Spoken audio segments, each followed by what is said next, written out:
In the headlines to the CBC Newsnight, the Met Office addresses concerns about the ongoing heat. An elderly man hospitalized after a house fire at Bordett Hall, Christchurch.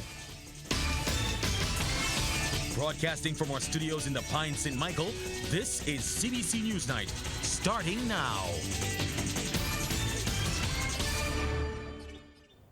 Hello and welcome to this Sunday edition of the CBC Newsnight. I'm Wendy Burke. September is likely to be our hottest month, but we should see a decline in temperatures for the rest of the year. This prediction tonight from Deputy Director of the Barbados Meteorological Services, Brian Murray. He says they've been tracking temperatures since May and sharing their assessment on their social media platforms. Barbadians have been expressing concern about an alarming viral video which states that serious health issues could occur because of the ongoing heat. However, while not commenting or referring to that post, Mr. Murray says things will get hotter this month. It must be noted that, based on our climatological records, the hottest month of the year is usually in September. These above normal temperatures during the day and night will continue through this month and will begin to ease off during the last 3 months of the year. Air temperature is a measure of how hot or cold the air is expressed in degrees Celsius. However, humidity and wind speeds will factor into how it actually feels. At the moment, the high relative humidities and low wind speeds will make it feel warmer than the measured air temperature. The high humidity impedes our ability to cool down. Mr. Murray is also telling Barbadians any information on how to deal with the temperatures will come from the Ministry of Health and Wellness. Within the last 2 years, there's been an increase of children being diagnosed with autism. The revelation from Chief Education Officer Dr. Ramona Archer-Bradshaw as education officials joined members of the National Task Force on Literacy Education for a service at the Western Light Church of the Nazarene. Dr. Archer-Bradshaw tells reporters her ministry is working with the Ministry of Health to help diagnose children with autism earlier. When we see children not being able to read, it does not necessarily mean that, they just don't want to. They might have some difficulty that we first, as a ministry, we need to identify and then intervene. To this end, we have placed emphasis on special education needs.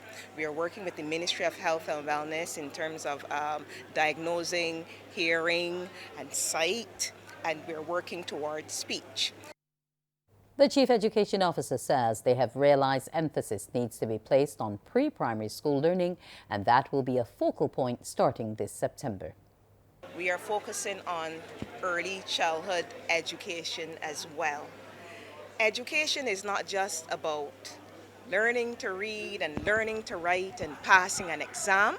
It's about ensuring that our children have the confidence, that we build character, that they're able to cooperate, they're able to problem solve. So we are indeed looking to see how we can strengthen this within our pre-primary schools, our nursery schools, and our schools that have nursery units. And you will see a lot of that come this September as well. That service at the Western Light Church was among events marking International Literacy Day. In his sermon, Pastor Reverend Caswell Jemmett spoke about the importance of literacy in children and society. 85% of U.S. juvenile inmates are functionally illiterate. 43% of adults at the lowest level of literacy live below the poverty line. And I guess just those statistics will start to tell you how important literacy is. I don't know what the statistics are in Barbados, but from anecdotal evidence, it seems that our prison population has similar numbers. As it prepares for further trade with Ghana, Barbados is working to ensure the country meets the standards set out by the West African nation. Minister of Foreign Affairs Kerry Simmons says a Barbadian team will travel to Accra in the coming months to work with that country's National Standards Institution. The revelation was made during a special television presentation on CBC TV8 in commemoration of Africa CARICOM Day. Our people need to become familiar with the standards in Ghana, and equally, they need therefore to be exposed and then come back and share and teach so that a cross-section of Barbados's economic community are able to say, okay, we understand this. If Ghana is what we want to send a container of goods, or we want to sell a particular service into that country's economy, these are the relevant standards that have to be met. Those apparently, for some people, small steps are indispensable parts of the proposition. It takes time. It takes a lot of discussion, a lot of negotiation. Juliet Bino Sutherland is Barbados's first resident High Commissioner to Ghana. Already, she is touting the nursing program as among the successes of the partnership between Barbados and Ghana.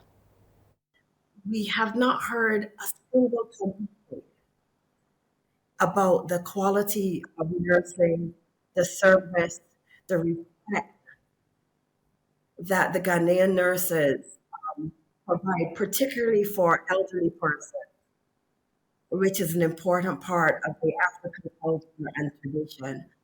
So although it's a new initiative, Tisha, it provided opportunities for us to learn. And I think from that first cohort, we would have grown, and now we're literally on the eve of seeing our third cohort being recruited and arrive in Barbados. Coming up, an elderly man receives major burns in a house fire.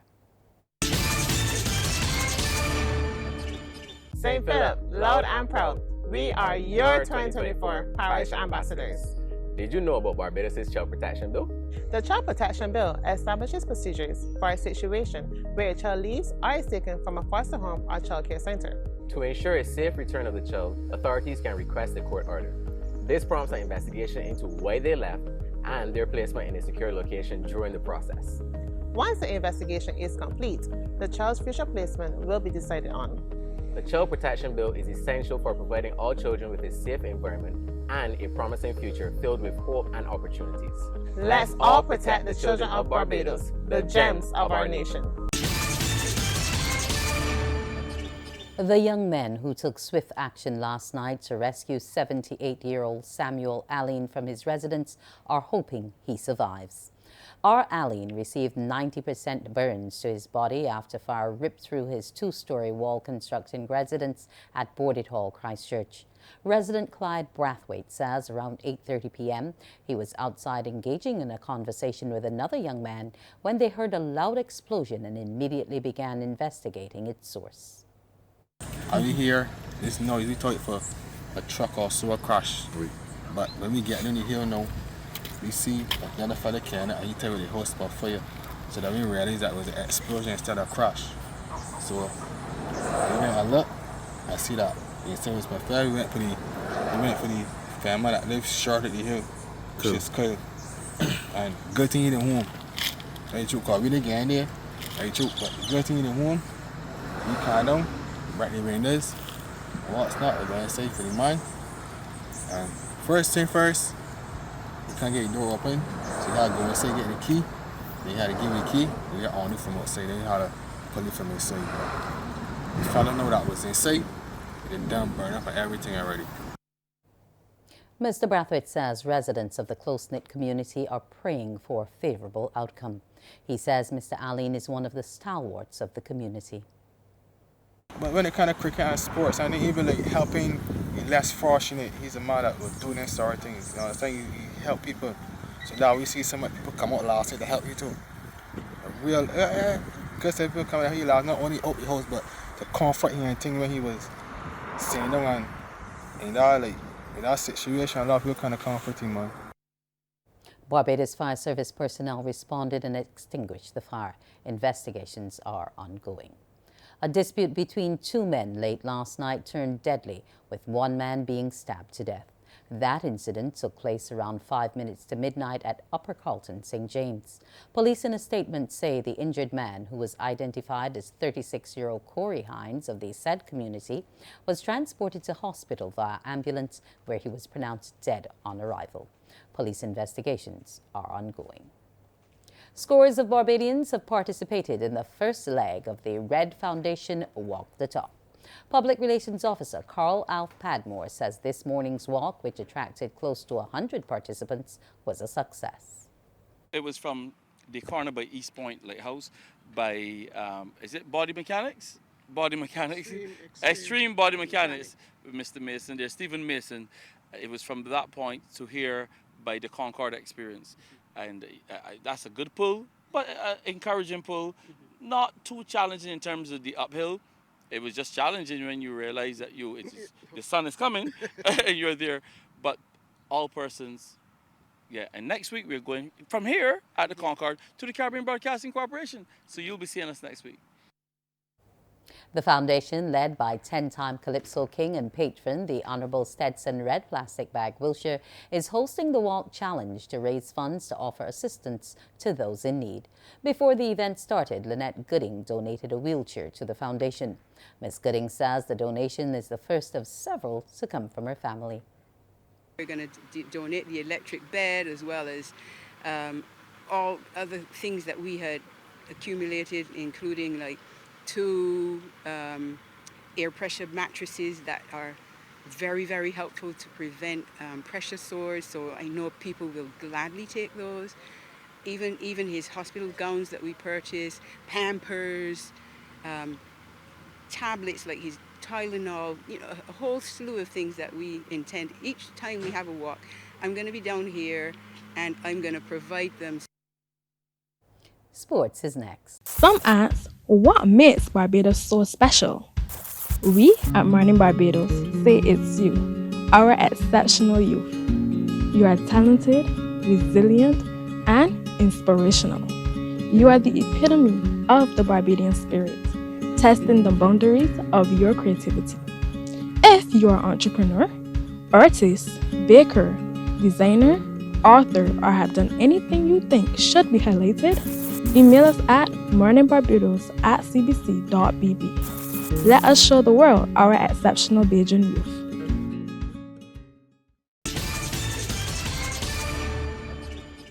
Good evening with sports. I'm Anne-Marie Burke. Barbados Traders national football team has started on winning ways when they defeated the Bahamas in their opening CONCACAF Nations League C game in St. Croix, U.S. Virgin Islands last night.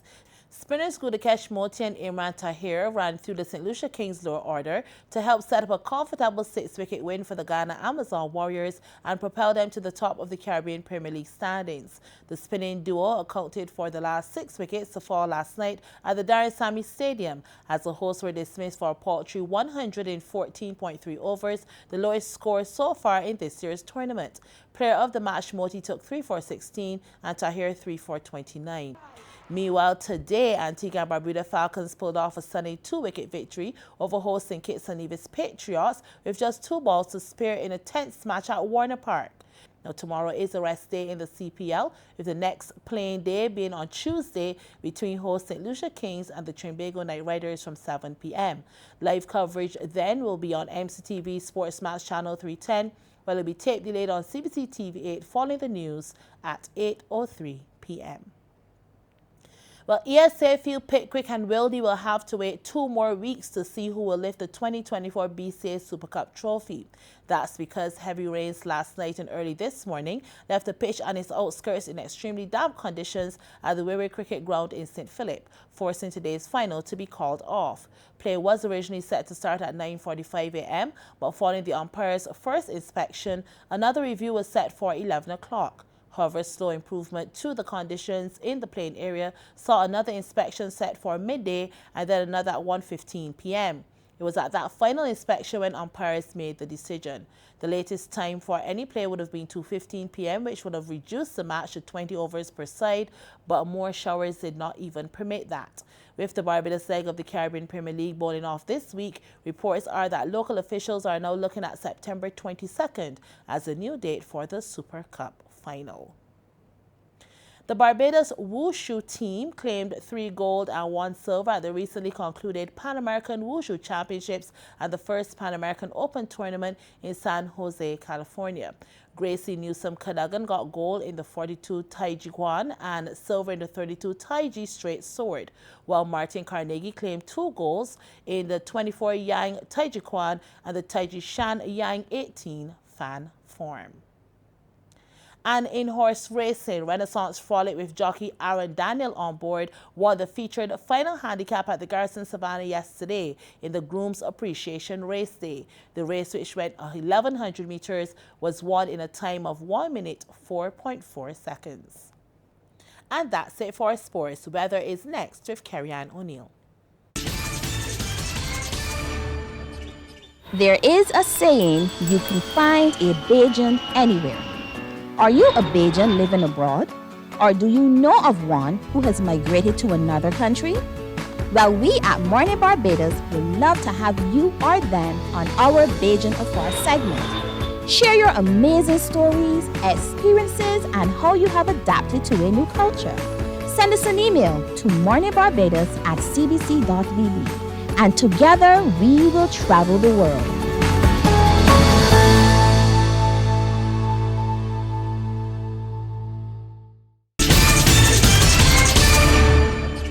Forecast for tomorrow, the sun is expected to rise at 5:47 and will set at 3 minutes past 6.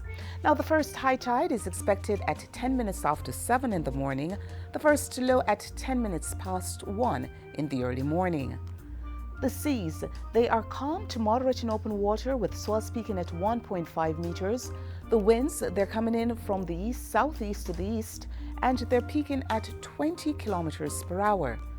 For us here in Barbados tonight, we can expect cloudy skies along with showers, rain, and a chance of some scattered thunderstorms. Over the next 3 days, unstable conditions will continue to impact us. We are expecting occasionally cloudy skies along with showers and a chance of some isolated thunderstorms. Books open your heart, your mind, and your soul. They are educational, entertaining, inspiring, and motivating. Are you an author of a recent book you want to share? Then Morning Barbados would love to feature your book in our The Next Chapter segment. Send us an email to morningbarbados@cbc.vb. That's morning without the G. Come and let us turn those pages together. That's our news. Thanks for joining us. Continue to enjoy your evening.